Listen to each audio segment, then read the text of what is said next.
Bismillahir, Rahmaanir, Raheem. Assalamu alaikum wa rahmatullahi wa barakatuh. Hawla wa la quwwata illa billahi al-azim. Madad ya sahibul sayf. Asking support from our Shaykh. So many saying, don't ask support except from Allah. Then they have not read the Quran, because the Quran didn't pass their throat. Don't help, ask. Obey only Allah. You don't have to obey man, they say. That is shirk. Ask help only from Allah. If you ask help from someone else, something else, that is a shirk. Then why Allah? He's saying in so many ayats, obey Allah and obey His Messenger. And in one ayat, Allah SWT is even saying, obey Allah, obey His Messenger, and obey your rightly guided leaders. Why is that? People are so afraid from shirk, mashallah. That's very good. Be more afraid. But look for the hidden shirk too. So, if anyone has any questions, you can say. Say. What is the Shariat Inside of Tariqat? Adab Yahoo. Finish. The Shariat inside of Tariqat. Meaning the laws inside of Tariqat. We cannot say that we are carrying it. It is so difficult. Now we are entering into that ocean. People are not interested. People are not ready. So what can we say? Yes, there are laws inside of Tariqat. Saying, how can that be? Look in the world, and you'll understand where there's law within a law within a law within a law. No, I follow only constitution. I'm not going to follow the laws of my company. Really? I'm not going to follow town laws. I follow only constitution.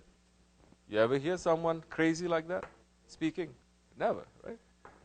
Not only they find out their town laws, they found out everything. The lowest level, what concerns them? The traffic laws. Everyone wants to know what it is. And even they have people saying, now, even if the town is putting up certain things, they put that law into question. They say, why the town is putting so many policemen hiding? And they say, now, law inside of law now. They say, no, that is not correct. You are entrapment, they're saying, entrapment. Oh, it's a big article about it.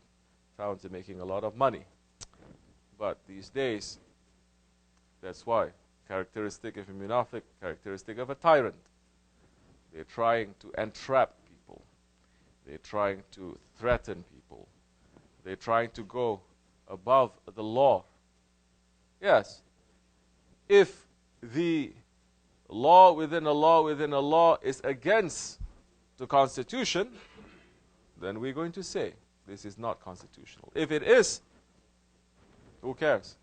Constitution gives the rights to the states to make their laws? Yes.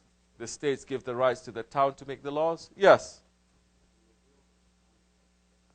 The town give the hamlet the right to make laws? Yes. But if the laws are against the constitution, then they say you cannot put that. But even then, so many laws, they may do that. And so many people are watching and say, don't do that. That is wrong now. So, there is a Shariat inside of Tariqat. Definitely. Shariat is a Shariat. 4 main highways. Ahl Sunnah wal Jama'ah way. That is leaning on, depending on the Quran and the Hadith. Every 4 Mazhab Imam, they are taking from the Quran and the Hadith. And the third category, which majority they don't know, that is what? The ijma of the ulama. Ijma means what? Consensus. Consensus means what? The majority has to agree, because Prophet says, be with the majority. The majority will never stray. So even if there's 1 or 2 alims or scholar types who break away from the majority, you are not under obligation to follow them. you are under the obligation to follow the majority. Ahl Sunnah wa Jama'at. Now, Tariqat. Tariqat is inside Ahl Sunnah wa Jama'at. For Mazhab Imams, they are following Tariqats. Now, Tariqat is teaching you the lifestyle of the Prophet ﷺ. Shariat is what the Prophet says, do's and don'ts. Tariqat is his lifestyle. That time, 5 times prayer, it is Shariat. Isn't it? Who can say we don't want 5, we want 3? They tried to. So many Shia groups also, they change it to 3. They're not Ahl Sunnat wa Jamaat. Inshallah, one day they wake up and turn their heads around and follow the way of the Prophet ﷺ. So, 5 times prayers, no one can add or no one can subtract. This is Shariat, this is obligation. But for example, just to give us a little bit, we cannot talk so much about it, or else we're going to be under the obligation of that too. I'm just going to give a general outline of it. According to Tariqat, for the Mureeds, of course we have to keep 5 times. Which in this case, so many Tariqats, they say, don't even pray. Your Shaykh is going to pray for you. Wrong. If you don't like me saying wrong, then I say, okay, do whatever you want to do. That is not our way. But now, according to Tariqat, the Murid prays 5 times, obligation. And all the sunnats that is within this obligation, before and after, although it is not farz, it becomes obligation for us, isn't it? You know how it is. Everything is complete now. If you pray, for example, Zuhur, pray 4 rakats before, 4 rakats after. If you don't pray, something is missing. It feels incomplete. It feels a little bit dirty. It feels unprotected. Correct? Good. So now it becomes an obligation to us. But more than this 5 times prayer, now Shaykh Effendi is saying, in the Tariqat, we pray not 5 times, 7 times. 7 times. Duha prayer, it is obligation. And the Ishraq prayer. Or Tahajjud, it becomes obligation now for us to pray. So, now there are laws within the laws too. Because how more refined you want to be, how much more closer you want to come to Allah. You follow the obligations, you become beloved to Allah. But Allah saying, the servant draws nearer to me. When he does what? Obligations? No. When he does things that is not obligation. Meaning when he does things with his heart. We're saying, Qalbun Salim. Yeah? With sincerity, not by hypocrisy, not by force, sincerely. Because now love is entering and the love says this is not enough. I must run more. Because why? Prophet ﷺ, he prayed that way. Sahabe Kiram, they prayed that way. Tabi'ins, they prayed that way. Those who are close to Allah SWT and Allah loves them, they prayed that way. We love them. We love Allah. We want to be in that category. They run to that. So now, Allah then will draw us closer to Him. Because we are doing things now without it being a law. Because now, when you enter into the Shariat of the Tariqat, you're not going to have to wait. We shouldn't be waiting for the Shaykh to say what is this and what is that. Through the Sohbet, you're going to know. No. Through observing the Shaykh, you're going to pick up. Through walking his footsteps, you're going to understand. Through being in the Jama'at, all your senses, they're going to be open and you'll be able to absorb it. So you know what is right or wrong. You know what is haq and batil without talking too much. Because now the heart will start opening and the heart will start understanding. Alhamdulillah. We have a sign. We're going to have that sign everywhere in the dergah. In the dergahs, it is important to say Adab Yahu. Adab Yahu, Adab Yahu. What is adab? What is manners? Now, manners is something which is much more powerful and much more deeper than law. Manners is the perfection of the law. Like, you pray the farz, but if you have the sunnat, it perfects the farz, isn't it?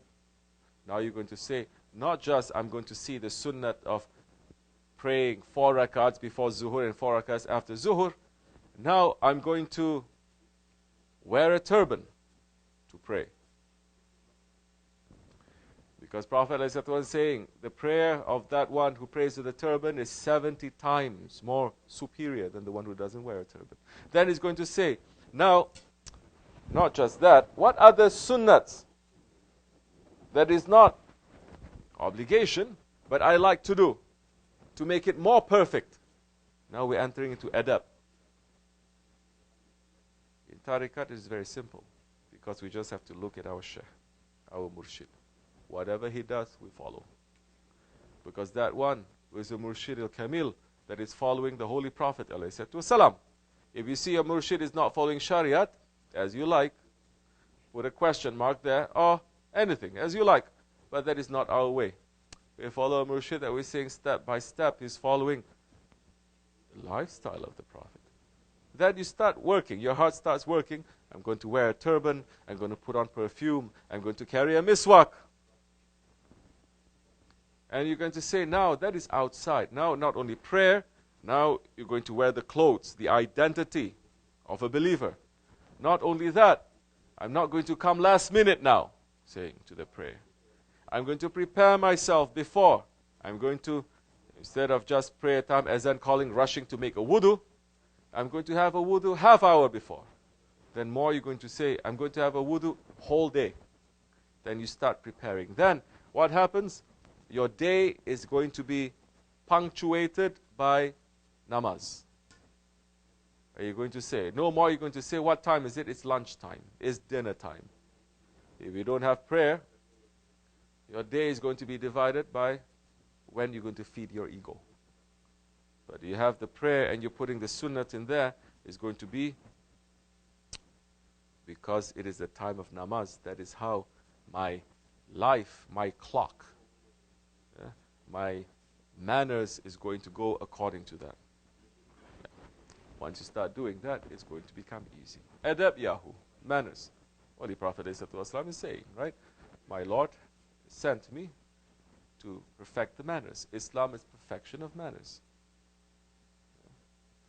How are you going to have manners now if you're still angry all the time? Impossible.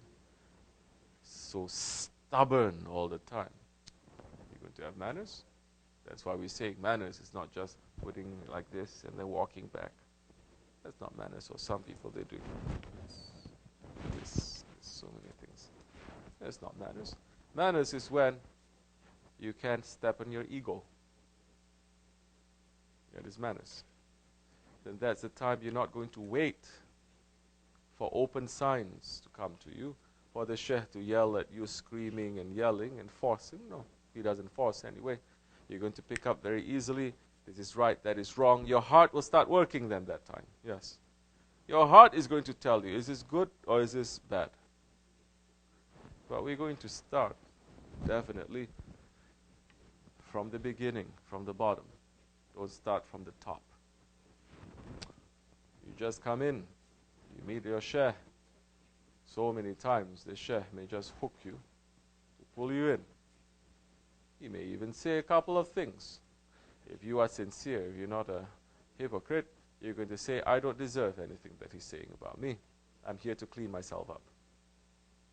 But some entering thinking they're already up there. Then we sit and we smile. We say, wait for it to come down. If you're not going to listen, you're going to crash. It's going to be pretty bad. But that is also necessary, because everyone must start from the bottom. You're never going to have adab.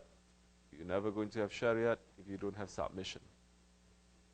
And in the adab, in the shariat of tariqat, full submission to the shaykh.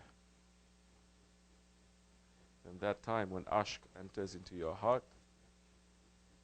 when the love enters, then that time, what you speak, what you say, what you do, you've already made the qibla. Everything is because of that one. And you start turning around, and people are looking at you. You say, it's not me, it is the qibla that is there. So that is important, inshallah. We are weak ones. But may Allah make us strong in our iman, inshallah. Assalamu alaikum wa rahmatullah.